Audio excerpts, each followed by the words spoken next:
Guys, something that the Lord told me is the beauty in simplicity. The beauty in simplicity, guys. You know, we're in a world where we're taught bigger is better, more, more, more. The more you can get, the bigger your house, the nicer your car, the nicer your clothes. This is somehow your status. And I started to realize that people that they're spending, they have all these credit cards and all these things. And, you know, you pretty much in the beginning, you have nothing, and then you build credit, and then you become qualified for debt. That's what happens. You become qualified for debt. So now you can get all these things, right? You qualify to get this house, you qualify to get this car, you qualify for this loan, but you're really qualified for bondage. You become qualified for slavery, pretty much financially, to these lenders, because now you have all this money that you have to work to pay for. When you're free before. Now, there are things that we need in this world. There are things that we have to have. But I want you to take this advice that I'm trying to tell you. And it's called enjoying simplicity.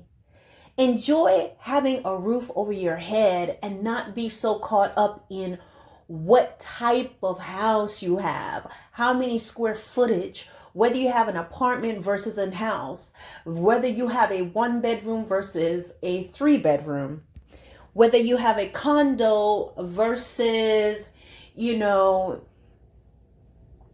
a great big house with 2 pools, one the front, one the back, and one on the inside, so 3. My brothers and sisters, learn something. It is not about trying to get a bunch of stuff. When we get our money, when God blesses us, if you understand this, if you learn to live simple, and it doesn't mean shack life or anything like that. If you learn that when we have our wealth and God blesses us, it's just not for us to just broaden and chop down a bunch of trees and displace, you know, birds and animals out of their natural habitat so we can spread and build this big old house that you can only live in 2 rooms. And there are other parts of the house you haven't seen in forever. Like literally someone could sneak in your house and live comfortably in one side of the wing forever because you're never over there. God did not give us our money for that. It is okay to have nice things, guys. Don't get me wrong. I have nice things. I have some things that's nice. But what I've learned and what the Lord has taught me is simplicity. Guys, at one point in my life, I love cars. I just love cars. I love race cars, sports cars. I mean, I like how they look. They're so cool. And but I like cars. I saw the car on the showroom floor spinning, and I'm like, oh, that one. You know, and just to see it get taken off the showroom floor, I have it now. And then I drive off with it. It's depreciated, right? And I just love cars. As soon as this car comes out, something else comes out. Oh, electronics, something new is out. What do I do? I get it. And something the Lord has taught me is how to enjoy life, still have the good of the land, guys, but still you can have simplicity. Guys, we don't want things that it's bleeding you out. Somebody may say, okay, having a house versus an apartment. Oh, this is an investment or whatever. Sometimes people out think they're making some big money. But I'm here to tell you, you're right. You know, when you have a house, indeed, this is an investment and it can be passed down through the lineage. But I don't want anyone to look down on themselves and say, oh, I don't have a house, I have an apartment. Because a lot of times you're going to find, I'm going to say, well, houses, you got your HOA, you got your homeowners association, you're going to pay your property taxes depending on where you are. Most people are paying property taxes. You're going to pay for your maintenance. You're going to pay for whatever gets broken. Unless you're out there cutting your own grass, somebody's going to do that. All these different things. You're going to pay for your food. You're paying for utilities. You're paying for your water. You're paying for your gas, heat, whatever it is you may have. And then you still have to pay for your car. If you have a car note, or you're going to pay for insurance, whether you have a car note or not, you're going to pay insurance. You're going to pay for your registration for your vehicle. You're paying just to get to work, to put gas in your car, all these different things, guys. Life goes on, maintenance, you need food. And so you're going to find that a lot of times, no matter how grand it looks, they're spending way more money than you are. They're spending way more money than you are.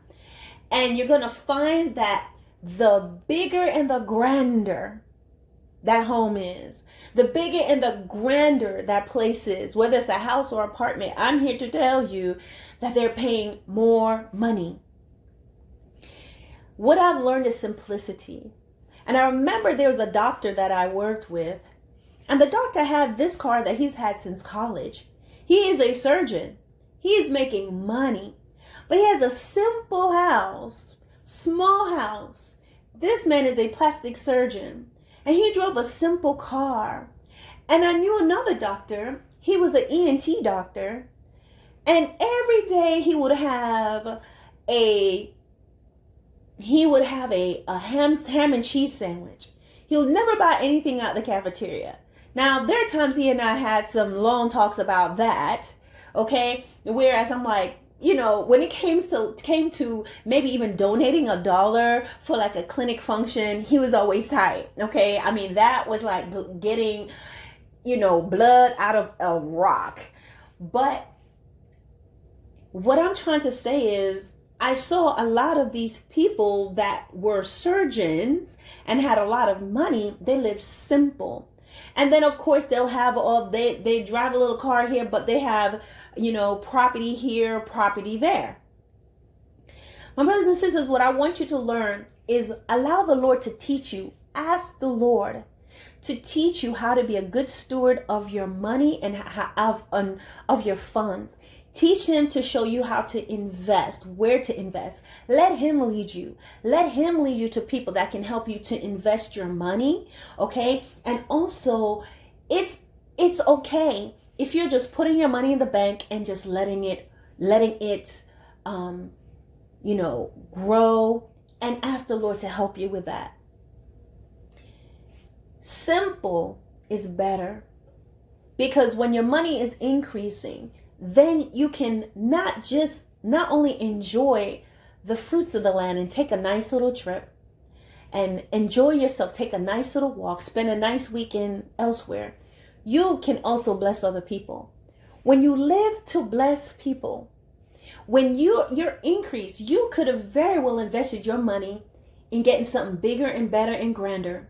But if you think of all the money that is systematically and just autonomously being drained from you, you're working to put into all these things and to keep yourself afloat. And this is not what God wants. There's nothing wrong with getting a small, simple place. That is not, you want something that is, even if you're starting off, you're poor and you don't have much right now, it's okay to build to get something that is nice. You want something where the plumbing is good. You don't want to be in a place you have to keep trying to fix the plumbing. You're trying to fix this. The same thing with a car. You're fixing everything on it. The amount of money you spent on maintaining the car, you could have just got a brand new one. The Lord will lead you to these things. But once you have a place, my brothers and sisters, that is secure, it's over your head, it's simple, but it's nice. It provides food and, warmth, shelter. Everything is functional in that house. And you're just working on building it and you can expand as you need be, then whatever rest of your money comes in, use it to help and bless other people. I've learned the beauty of simplicity, where I don't have a bunch of debt and a bunch of things, where you may have some things you're paying off right now, but when it's done, what do they want to do as soon as you pay off a car? And I used to fall for this all the time, because again, I love cars. Oh, give me another one. Oh, it's a new one out. Oh. Now this car that I got, I needed it, right? I needed it. I'd had the car that I had before, it was a few years old, so it was time to get a new one. But then there's another one. I was like, oh, I like this one. There's no excuse for me to have been buying another car. So the Lord taught me some things, guys, and I want to share that with you. We're in a world where they're telling you, oh, wearing all the name brand stuff, this is where it's at. but not necessarily. Sometimes I look at supermodels wearing some things and I'm like, I know good and well that I can get that same top at like a consignment shop. This top, I see it, this flowery shirt that they're selling for $1,500 is probably at Walmart. I saw something like that at Walmart. All I gotta do is just jazz it up. Don't get caught up in things like that, guys. I'm not telling you that you have to live simple and broke and you're not supposed to have dreams. But a lot of times you find people's dreams are surrounded around themselves. And then they have to work. They can't even stop working for a second. They may be able to do a quick vacation, but they have to work to keep up with what they have. They cannot rest because they have this huge mortgage. They have this huge, all this money that they're paying. I see people that would win, the the people that win the lottery, and all of a sudden they buy this great big house and they buy these cars. I'm looking at them like, dude, you're not earning money. You don't have residual income coming in. You just won the lottery. You need to slow your roll. You're buying a Lamborghini and you're doing all these things and not thinking of the maintenance for that vehicle. You're buying this big, huge house and you're not thinking of the maintenance it's going to take to keep up this house. Your electricity in a mansion, your utility bill in this type of a house is completely different. The gas for a Lamborghini or even a Mercedes, it's different. You cannot put regular unleaded in this vehicle. The maintenance in these vehicles, you're not going to be able to take this car to any old place. Most cars are going completely electronic now. It's computerized. Everything is like your common mechanic, your local mechanic, normally don't know anything about these vehicles. I remember taking my vehicle. I normally take my car to the dealership, but this particular day, it's like during the COVID thing, there's a thing where they were going to pick up the vehicle and I needed the AC checked. And they called me and was like, this is a different type of AC and it requires, we had to go to school to learn it. We just learned that we don't know how to do it. So it was cool. I had them do some other stuff, but I had to take the vehicle to the dealership because this different type of AC, it's not a matter of just throwing some coolant in there, right? So cars are changing. What I'm telling you is this. I've learned, and I'm continuing to learn, that God is really awesome. He is so good. He loves you and I so much. And he does want you to enjoy your life. There's too many Christians that's not enjoying their lives. They're not enjoying the life given to them. They're not enjoying their families. They have a crease in their forehead and they're just worried about everything. Yes, we are supposed to be vigilant and watching and waiting, but they're not living and enjoying their life. Not the world, but their life. And so God wants you to enjoy the simplicity of laughter, just your family, just for life, guys. Being able to take a walk, being able to just open your doors and take in some fresh air, guys. This is the beauty. There's a lot of things that's free. You can go and look at a lake of water, sit by a small bit of water and enjoy that. You can look up at the sky and see the beauty of the sky. There's so many things, guys, that does not require a lot of money and a lot of spending. And I just want you to enjoy your life. There's a lot of people that you think they have it going on and they are like slaves to their fortune. They look good on the outside and it's impressive. But they are paying big time. Be okay with the simple things in your life. And then as you increase and you're not spending on a bunch of stuff, you don't have a whole bunch of bills and things you have to be paying and trying to keep up with what you bought, then I'm here to tell you that when your increase comes in, God's going to bless you so much. And when you start to bless other people, you can really help somebody change their life around or just help them out here or there as the Lord shows you. He's going to increase your life. He's going to increase your fruit, your family, those connected to you because of how you helped others. When the Lord begins to increase you, no matter what level you're at, you may say, oh, I don't have that much money. I'm here to tell you, you have more than the next person. When you begin to get an increase, don't waste it on trying to get bigger things and being in debt. Because you'll find yourself being qualified. Yes, you're qualified for debt. And then you're trying to maintain it and keep it.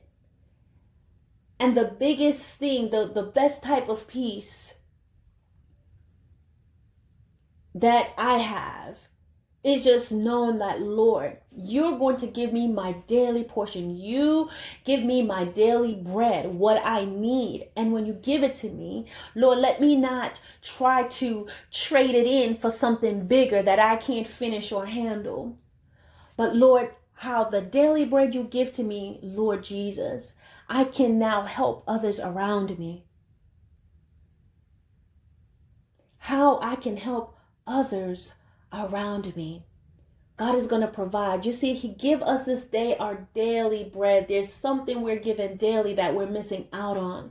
You may like, oh, I don't get paid for the next 2 weeks, but you're getting something daily from the Lord. Learn to enjoy the Lord. Learn not to be caught up in trying to get a whole bunch of stuff. And you're going to see how the Lord is going to move. You're going to see how the Lord will open up doors of opportunities for you. And you're going to see that when he blesses you, even if he blesses you with something incredible, the way that thing is going to come around, it's going to add no sorrow. There's going to be people's mouths are going to drop open on how you were able to get this at this price. There's no way you could have got this for this price. I don't even want to talk too much about it. But when you're loyal and faithful to God, and when you put it in your mind to enjoy your salvation and your life God's way, you focus on the things of God, sharing the word, sharing the gospel, enjoying your family, taking time to relax and to smile, and learning that you don't have to be trying to chase big things. You're going to truly be able to see the treasure of life and just being able to enjoy your life God's way. There's a lot of people that have a lot of things. They're on tour. They're doing this. It looks so good from the outside, but they are tired. They are just going and going and going and going and going. And I am jealous of no celebrity because they have no life. And when I say that, I simply mean their life belongs to the world. They can't even go to the store and not be chased down by people. They can't even just sit on the patio and drink some coffee without somebody trying to get a picture of them. They can't put on just a shirt with just, if they just put on a raggedy shirt that day, oh, wow, I can't believe this person wore this. You know, we've seen that before. They go to the beach. Oh, you see this person has a roll. Oh, you see she didn't do her hair. Oh, you saw that these shorts he had on. You understand? I don't want to live like that. Enjoy your family. Enjoy your life. Enjoy the simplicity of your life. And be a good steward of what God puts in your hands. And remember, what he puts in your hand is not just for you and yours, but for you to bless others. When you seek the Lord in prayer, he'll open up your eyes to who has needs. And when you're helping them, I'm here to tell you, with a pure heart, not with ill intent, God is going to see what you're doing in secret, and he's going to reward you openly, and he's going to bless you. And he's also going to bless the fruit of your loins, your children. All right, guys. Hope this makes sense.